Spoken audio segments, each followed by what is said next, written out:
Hello বন্ধুরা, তোমরা সবাই কেমন আছো? আশা করি তোমরা সকলে ভালো আছো।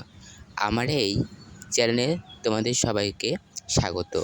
আজ তোমাদের নিতে চলেছি একটি ঐতিহ্যবাহী অনেক দিনের পুরনো মেলা। বর্ধমানের জামালপুর গ্রামের বাবা বুড়োরাজের মেলা। এই মেলা পালিত হয় বৈশাখ মাসের বুদ্ধ পূর্ণিমা তিথিতে। এই দিন এখানে 400 থেকে 500টি পাঠা বলি হয়। ভক্তদের মানসিক পূরণ হলে এখানে পাঠা বলি দেওয়া হয়।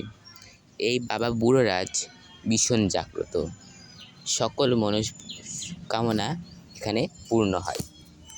তোমরা যদি এই মেলায় কেউ আসতে চাও, এখান থেকে হাওড়া কাটোয়া বা শিয়ালদা কাটোয়া লোকাল ধরে তোমরা এখানে চলে আসতে পারো, বা বাসে করে আসা যায়। রানাঘাট থেকে এখানে কাটোয়া একটি বাস আছে, সে বাসে করে আসা যায়। তোমাদের মেলাটা একটু ঘুরিয়ে দেখাচ্ছি। মেলাটা ভীষণ বড়, ভীষণ। এখানে সন্ন্যাসী কামানো হয়। এর জন্য তোমাদেরকে আমি বাবাকে দর্শন করাতে পারলাম না, কারণ এখানে প্রচণ্ড ভিড় হয়। আজকে এখানে সন্ন্যাসীদের পুজো হয়, তারপরে এখানে পাঠা বলি দেওয়া হয়।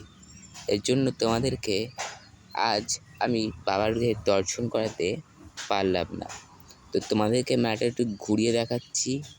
মেলাটা ভালো লাগলে বলবে, তোমরা এখানে আসতে পারো। ভালোই জায়গাটা, মাঠের মাঝখানে, জায়গাটা ভালোই। এটা হচ্ছে পূর্ব বর্ধমানের একটি ঐতিহ্যবাহী মেলা, অনেক পুরনো এই মেলা। বাবার মন্দির এখানে ভীষণ ভিড়, এখানে যাওয়াই যাবে না আজকে।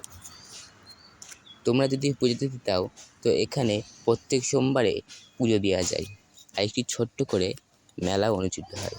তোমরা চাইলে একবার এসে ঘুরে যেতে পারো এই মন্দির থেকে।